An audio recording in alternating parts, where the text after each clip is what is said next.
नमस्कार दोस्तों, स्वागत है मेरे YouTube चैनल कुमार हिंदी कहानियाँ में। आज हम सुनेंगे मेरे अधूरे प्यार की अधूरी कहानी।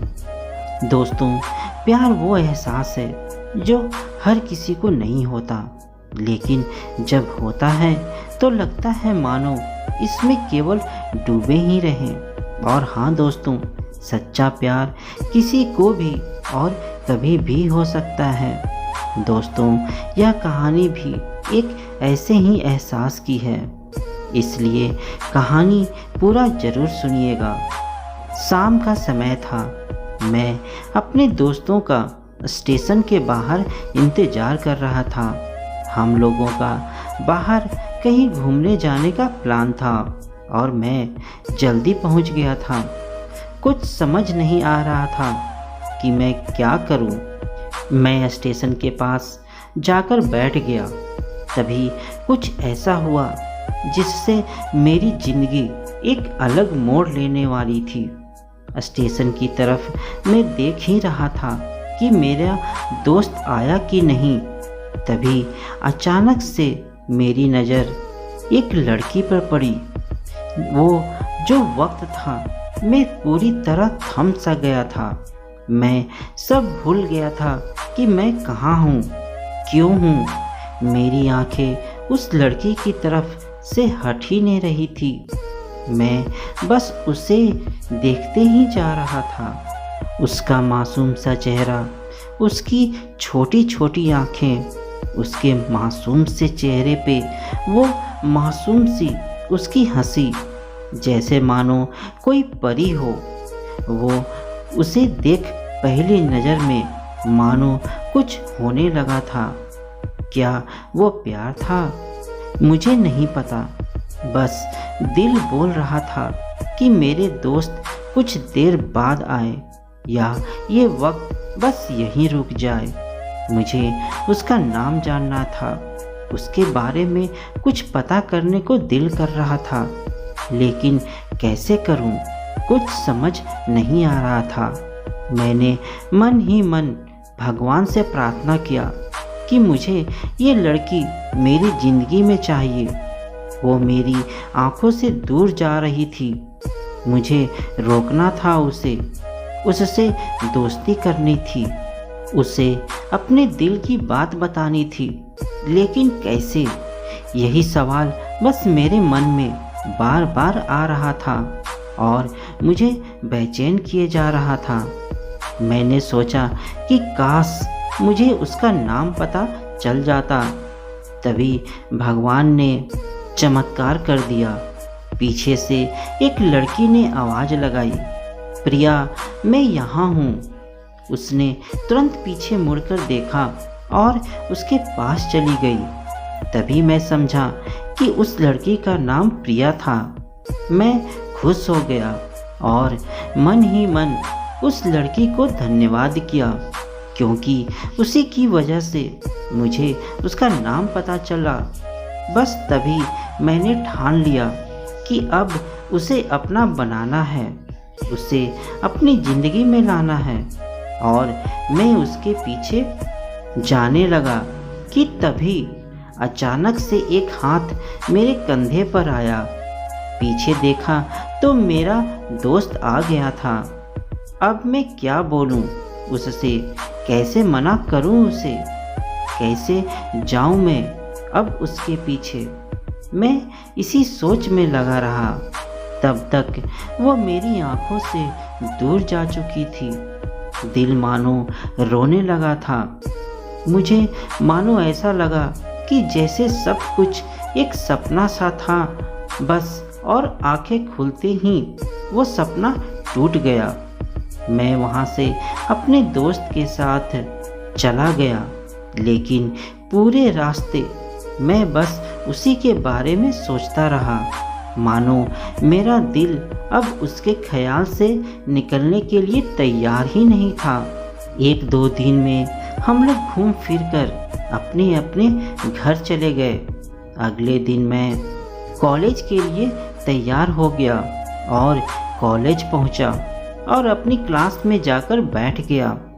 तभी मेरे एक दोस्त ने मुझे क्लास से बाहर बुलाया और कहा, यार देख, अपने कॉलेज में एक खूबसूरत लड़की आई है। लेकिन मेरा मन तो अभी भी बस प्रिया के ही ख्यालों में खोया हुआ था।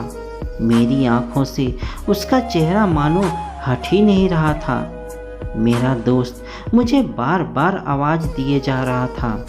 तभी मुझे गुस्सा आया और मैंने अपने दोस्त को मना कर दिया।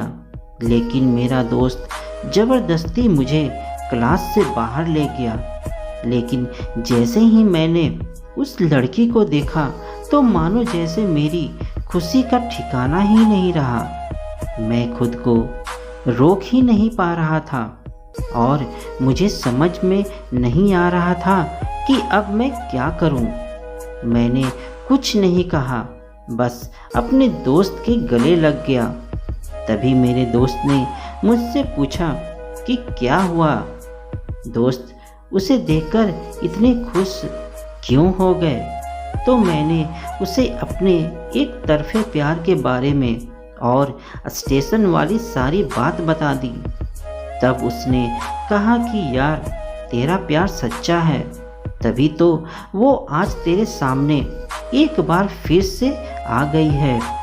उसकी बात सुनकर मैं बहुत खुश हो गया। अब तो मैं बस हवा में उड़ने लगा था।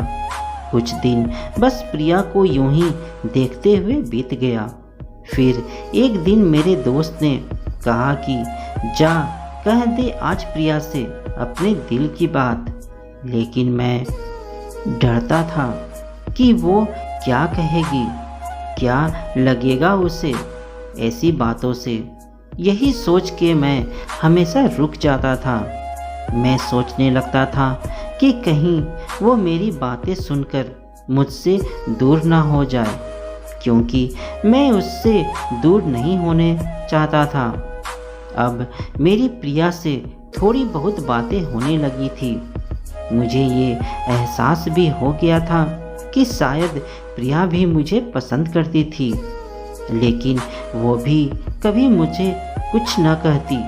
दिन बीतते गए और हम लोग एक अच्छे दोस्त की तरह रहते और बातें करते, लेकिन न कभी मुझे हिम्मत हुई उससे कुछ भी कहने की और न ही उसे। देखते देखते वक्त बीत गया और हमारी पढ़ाई भी पूरी हो चुकी थी, मगर मैं अब भी पता नहीं क्यों प्रिया को मेरे दिल की बात बता ना सका। मगर आज भी वो मेरे लिए मेरा पहला और आखिरी ही प्यार थी। मेरी जॉब एक बड़े कंपनी में लग गई और प्रिया ने भी एक बड़ा कंपनी ज्वाइन कर लिया था। कभी कभार हमारी बातें भी हुआ करती थी, मगर दिल की बात दिल में ही रह जाती। एक दिन सुबह सुबह प्रिया का फ़ोन आया और उसने मुझे मिलने के लिए एक पार्क में बुलाया। ये सुनते ही मेरी खुशी का ठिकाना नहीं रहा। मैं बहुत खुश हुआ। मैं सोच रहा था कि शायद प्रिया आज अपने प्यार के बारे में कुछ कहेगी, और अगर वो ना भी कह पाए तो मैं आज उससे अपने प्यार का इजहार तो ज़रूर कर दूंगा। फिर मैं प्रिया से मिलने उस पार्क में चला गया। मैं समय से पहले ही पहुंच गया था। तभी थोड़ी देर में प्रिया भी आ गई। उसे आते देख मुझे अपनी पहली मुलाकात याद आ गई। तभी प्रिया ने कहा, मुझे तुमसे कुछ कहना है। तभी मैंने भी कहा कि प्रिया, मुझे भी तुमसे कुछ कहना है, लेकिन पहले तुम कहो। तब प्रिया कहती है कि ठीक है, पहले मैं ही कहती हूँ, और मैं उसकी बातें सुनने के लिए अपने दिल को थाम कर बैठ गया। तभी प्रिया ने अपने बैग से एक कार्ड निकाला और मेरे हाथों में रख दिया। तब मैंने पूछा, प्रिया ये क्या है? तो उसने कहा कि ये मेरी शादी का कार्ड है। 10 दिनों बाद मेरी शादी है और तुम्हें मेरी शादी में ज़रूर आना है। उस कार्ड को देखते ही ऐसा लगा मानो पैरों के नीचे से जमीन हट गई हो। मैं मन ही मन बहुत रोने लगा और कहा कि मैंने प्रिया से अपने प्यार का इजहार करने में बहुत देर कर दी। मेरे हाथ पांव बहुत कांपने लगे। मुझे ऐसा लग रहा था मानो मेरी जिंदगी वहीं रुक गई हो। मुझे अपने आप पर बहुत गुस्सा भी आ रहा था। तभी प्रिया कहती है कि अब तुम कहो, तुम्हें क्या कहना था मुझसे? अब मैं क्या कहता? मैंने अपने रोते दिल को संभालते हुए कहा कि अरे कुछ नहीं, बस ऐसे ही, कुछ खास नहीं। मैंने बात बदलते हुए कहा कि मैं बहुत खुश हूँ कि तुम्हारी शादी हो रही है। एक बार फिर यह कहकर कि मेरी शादी में ज़रूर आना, प्रिया वहाँ से चली जाती है और मैं वहीं बैठा रह जाता हूँ और बैठे बैठे यह सोचता हूँ कि काश मैंने प्रिया से अपने प्यार का इजहार पहले कर दिया होता तो आज प्रिया की शादी मुझसे हो जाती। इसलिए दोस्तों, कभी भी अपने प्यार का इजहार करने में देर मत करना, वरना इतना देर हो जाएगा कि बस अपने प्यार का केवल सपना ही देखते रह जाओगे। दोस्तों, आपको यह कहानी कैसी लगी मुझे कमेंट में ज़रूर बताना। साथ ही मेरे चैनल में नए हो तो मेरे चैनल को लाइक, शेयर और सब्सक्राइब जरूर करना। साथ में बेल आइकन दबाना मत भूलना। धन्यवाद।